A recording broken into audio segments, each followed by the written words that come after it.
नमस्कार, मैं हूं अमित ओझा और आप देख रहे हैं इंडियन टीवी न्यूज। अभी हम हैं गोरखपुर में और अभी हमारे साथ हैं उपमा के पूर्व सचिव प्रोफेसर वीबी सिंह। आइए जानते हैं कि वो बीआरडी के संदर्भ में हमें क्या जानकारी देना चाह रहे हैं। आपका बहुत बहुत धन्यवाद। आपके चैनल को मेरी तरफ से हार्दिक शुभकामना। मैं कुछ तथ्य जो है आपके समक्ष बीआरडी मेडिकल कॉलेज के संबंध में रखना चाहता हूं। बीआरडी मेडिकल कॉलेज के टाइप 1 के 211 आवासों में पीडब्ल्यू विभाग ने अपनी रिपोर्ट में दर्शाया है कि ये सभी भवन जर्जर हो गए हैं, ये रहने लायक नहीं है। कभी भी कोई अप्रिय घटना घटित हो सकती है, इसको गिरा दिया जाए।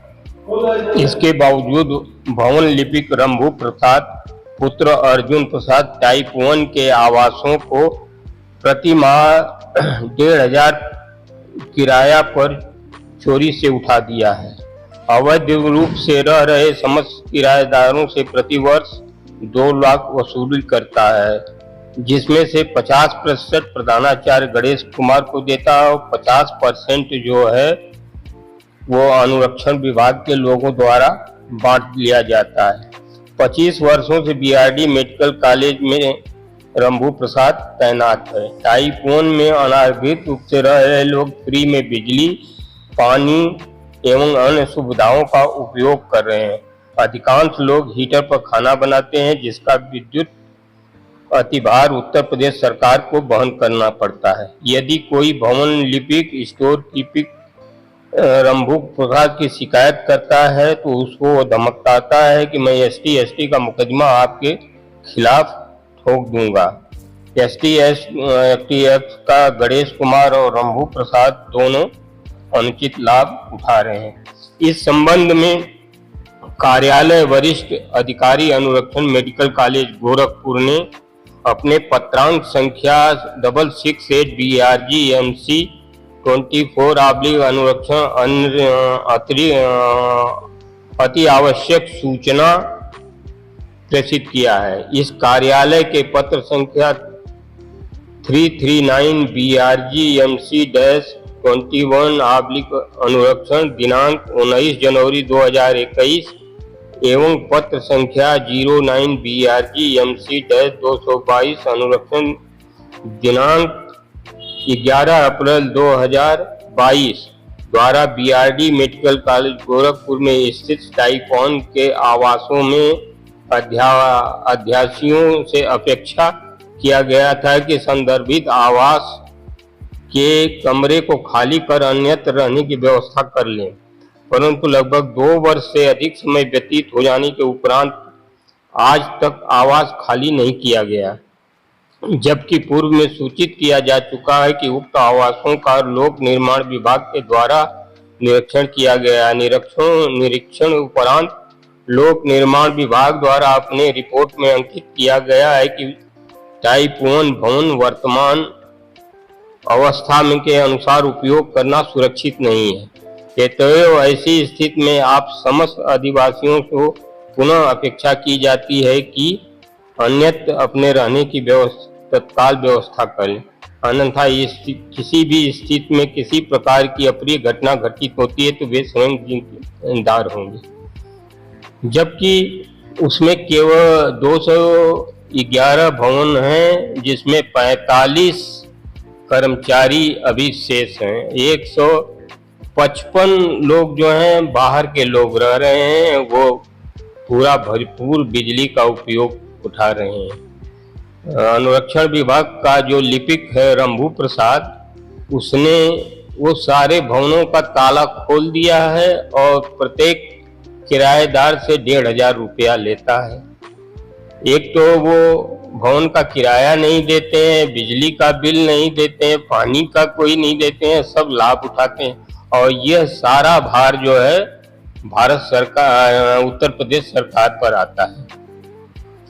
इस पर जो है हम माननीय मुख्यमंत्री जी से, महाराज जी से निवेदन करेंगे कि कोई न कोई समुचित कार्रवाई करने की कृपा करें, क्योंकि बीआरडी मेडिकल कॉलेज माननीय योगी जी महाराज, माननीय महाराज जी का कार्य क्षेत्र रहा है और यहाँ से उन्होंने अपनी कर्म भूमि स्टार्ट की है। महाराज जी तमाम बार जो है यहाँ से एम्स खुलवाने के लिए पद यात्रा किए हैं, जिसमें शिक्षकों, डॉक्टरों और नगर वासियों का पूरा सहयोग रहा है। इसलिए बीआरडी मेडिकल कॉलेज महाराज जी का टॉप प्रायोरिटी है। उन्होंने हमेशा बीआरडी में मेडिकल कॉलेज का ध्यान रखा है। लगभग 30 अरब रुपया महाराज जी ने बीआरडी मेडिकल कॉलेज को अपने कार्यकाल में स्वीकृत किया है, जिसमें डॉक्टर गणेश कुमार ने लगभग 30 करोड़ रुपया रिश्वत कमाया है।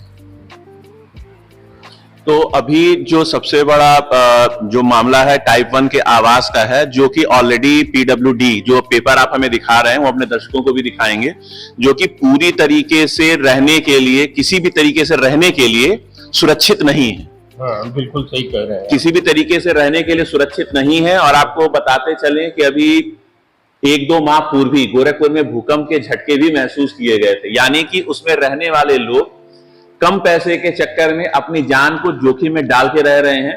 हम प्रशासन से यह अपील करेंगे कि उस भवन का एक बार फिर से निरीक्षण करा के उन लोगों को अन्यत्र स्थापित करने की जो है व्यवस्था करें, और लोगों की जान जो जा सकती है उसके प्रति अपनी जिम्मेदारी को तय करते हुए प्रशासन उनको कहीं अन्यत्र स्थापित कर दे, और या तो फिर उस भवन को ध्वस्त करके वहां पे नया निर्माण करा के अगर उनको फिर से किसी को देना है तो एक नियमावली के तहत उनको नए आवास आवंटित कर दे। और सर, जैसा कि अभी हमारे संज्ञान में एक और मामला आया था गेस्ट हाउस कांड, तो गेस्ट हाउस कांड तो सर एक लखनऊ का एक मामला है, वो तो काफी चर्चित है, लेकिन ये गोरखपुर के बीआरडी मेडिकल कॉलेज का गेस्ट हाउस कांड क्या है? दरअसल में बीआरडी मेडिकल गेस्ट हाउस का मतलब नवनिर्मित गेस्ट हाउस का लोकार्पण माननीय महाराज जी ने गोरख पीठाधीश्वर ने 7 सितंबर 2020 को इसका लोकार्पण किया, जिसमें 12 सूट हैं और प्रत्येक सूट का किराया 1000 रुपया है। सारे एसी युक्त हैं और 10 डायमेट्री हैं। परंतु दुर्भाग्य की बात यह है कि गेस्ट हाउस का जो है न कोई रजिस्टर खुला है, न आवक जावक रजिस्टर है, न कोई रसीद दी जाती है, न कोई लेखा जोखा का हिसाब है, न बैंक अकाउंट खुला है। सारा पैसा जो है एक लिपिक राजीव रंजन इकट्ठा करता है और वो पैसा सब गणेश कुमार को समर्पित करता है। अभी तो गणेश कुमार रिटायर हो चुके हैं, तो क्या अभी भी जो पैसा है वो गणेश कुमार के पास ही जा रहा है? अब भगवान जाने पैसा कहाँ जा रहा है, क्योंकि अभी तक गेस्ट हाउस का कोई अकाउंट नहीं खोला गया है। और जो लोग वहां रहते हैं उन लोगों को रसीद भी नहीं गई, और बहुत से लोग तो ऐसे भी हैं जिनको इस सुविधा के बारे में ये भी नहीं पता है कि यहाँ पे जो है 1000 रुपए में हमें कमरे मिल सकते हैं। बेसिकली वो लोग ज्यादातर जो अस्पताल के गलियारे हैं या जमीन है वो वहीं पे सोते हैं। डॉर्मेट्री के बारे में भी बहुत से लोगों को जानकारी नहीं है। तो क्या मेडिकल प्रशासन के द्वारा इसकी कहीं कोई सूचना या कहीं नोटिस बोर्ड पे या जो मरीज के तीमरदार आते हैं उनको इसको कुछ बारे में कुछ बताया ही नहीं जाता है? इसके विषय में आप प्रधानाचार्य से संपर्क करें तो उत्तम होगा, क्योंकि मैं इसकी पूरी जानकारी नहीं दे सकता, क्योंकि ये वो वही लोग बताएंगे कि आम जनता को क्यों नहीं मालूम है क्या है। इसके विषय में मैं क्या बताऊं। और ऐसा भी जैसे संज्ञान में आया है कि जो आपने पहले आरोप लगाए थे, जो 24 जो आपके पत्र हैं, 24 पत्रों का मामला बड़ा इस समय सुर्खियों में है। और उसको हम देखेंगे। मतलब 24 जो पत्र आए हैं शासनादेश, मतलब प्रशासन ने जो है मेडिकल कॉलेज को भेजा है कि उस पर जांच की जाए। लेकिन हमारी जानकारी में ये आया है कि जो इसके पहले ये 3 सदस्यीय कमेटी थी उसको भंग करके एक नई कमेटी बनाई गई है। तो पुरानी कमेटी को भंग करके नई कमेटी बनाने के पीछे जो है क्या मंशा हो सकती है? ये कमेटी जो है पूर्व प्रधानाचार्य डॉक्टर गणेश कुमार के दबाव में बनाई गई है। पहले की कमेटी 3 कमेटी सक्षम थी जांच करने के लिए गेस्ट हाउस की, और उसमें फाइनेंस कंट्रोलर थे, वो बहुत ही ईमानदार आदमी हैं, फाइनेंस कंट्रोलर अशोक कुमार सिंह, और डॉक्टर सतीश से, और अन्य थे डॉक्टर आर्या उसके अध्यक्ष थे। परंतु ये जो नई कमेटी 5 सदस्यों की बनी है, ये डॉक्टर राम कुमार ने डॉक्टर गणेश कुमार के दबाव में बनाया है। तो जैसा कि आप ये समझ रहे हैं कि जैसा कि आप लोगों ने ये जाना कि मतलब पुरानी कमेटी भंग करके नई कमेटी बनाई गई है। जो नई कमेटी में जो 5 नाम हैं, उनमें से 3 डॉक्टर ऐसे हैं जो बाहर अपनी प्राइवेट प्रैक्टिस भी करते हैं। तो अब सबसे बड़ा सवाल यह है कि जो शख्स यहां पे सरकारी नौकरी में है, वो बाहर अपनी प्राइवेट प्रैक्टिस भी कर रहा है और वही कमेटी की जांच भी कर रहा है। तो क्या ऐसा संभव है कि ये किसी तरीके से जांच निष्पक्ष हो पाएगी? इस पे एक बहुत बड़ा सवालिया निशान है कि ये जांच निष्पक्ष रूप से हो पाएगी या नहीं हो पाएगी, क्योंकि जिन्होंने आरोप लगाए हैं उनका यह भी आरोप है कि जो ये कमेटी पहले वाली थी, वो कमेटी सही थी, और उसमें जो कमेटी के एक मेंबर थे, अभी वो वर्तमान में यहाँ के प्रधानाचार्य हो चुके हैं, उनकी जगह पे किसी एक बंदे का नाम रिप्लेस करके उसको जो है वहां पे डाला जा सकता था, वरिष्ठ को उसमें डाला जा सकता था। लेकिन पूरी कमेटी को भंग करके एक नई कमेटी बना दी गई है, और उसमें से भी सबसे बड़ा सवाल यह है कि 3 लोग प्राइवेट प्रैक्टिस में संलिप्त हैं। अगर वो खुद प्राइवेट में संलिप्त हैं तो जाहिर सी बात है कि कहीं ना कहीं मामले में लीपापोती की जाएगी। साथ ही गणेश कुमार जी के ऊपर यह भी आरोप लगे थे कि उन्होंने हर विभाग के जो भी डॉक्टर्स थे, सरकारी थे, अगर वो प्राइवेट प्रैक्टिस करते थे तो उनकी भी उन्होंने एक अलग सी फाइल खोल के रखी हुई थी, पूरा डाटा उनके पास मौजूद था, जिसकी कीमत उन डॉक्टरों को हर महीने चुकानी पड़ती थी, अन्यथा उनके खिलाफ एक जो है नई जांच कमेटी बैठा दी जाती। आगे भी हम मेडिकल कॉलेज की जो अनियमितताएं हैं और जो भ्रष्टाचार है उसके बारे में हम आपको खबर जो है आपको दिखाते रहेंगे। और जो हमारे साथ अभी उपमा के पूर्व सचिव प्रोफेसर वीबी सिंह हैं, इनसे भी हम आगे की और जानकारियां लेते रहेंगे, और इन खबरों पे हमारे साथ आप हमेशा जुड़े रहिए। हम आगे भी यहां जो भ्रष्टाचार का पूरा जो माहौल व्याप्त है बीआरडी मेडिकल कॉलेज में, वो हम आपको दिखाते रहेंगे। बीआरडी मेडिकल कॉलेज की ये पहली घटना नहीं है जहां पे भ्रष्टाचार इस तरीके से व्याप्त है।